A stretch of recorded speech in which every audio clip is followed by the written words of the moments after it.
Donc la définition même de TERCO, c'est territoire de coopération. TERCO est un programme encore jeune puisqu'il n'a que 2 ans d'existence. Mais la coopération transfrontalière avec la Belgique, en particulier la Flandre occidentale, est une tradition qui est instaurée maintenant sur nos territoires depuis plus de 15 ans, dans le cadre d'Interreg 4 et notamment du programme PETI, Paysage en transformation.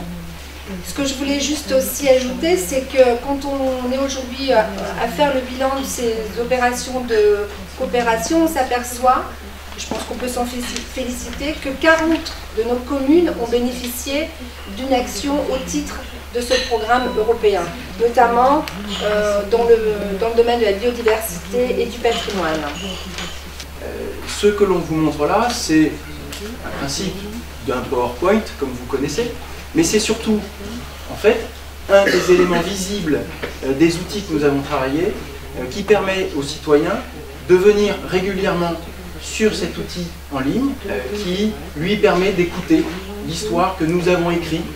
Donc une écriture à plus de 17 et avec des contenus qui viennent d'horizons très différents.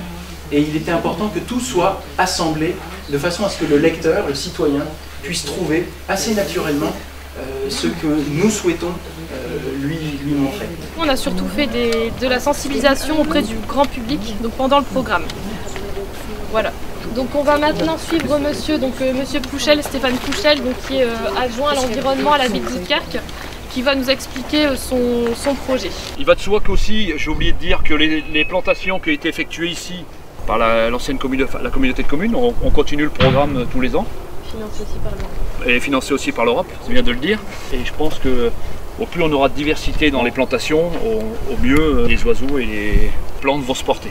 Les travaux pour lesquels je suis responsable aujourd'hui, je me rends compte que c'est beaucoup travailler ensemble avec d'autres acteurs, mais aussi être assez patient. Il faut avoir de la patience pour aboutir. Un habitant avait réalisé ses dessins en 1958 et 83 de ce qu'il voyait de son jardin. L'idée a été de dire on va poursuivre cette action en réalisant une nouvelle série en 2014 et en complétant par de la photographie pour sensibiliser les habitants à l'évolution de leur paysage. Et on a réussi à toucher la population locale en allant, enfin pour la partie photographique, en allant sur place rencontrer les habitants.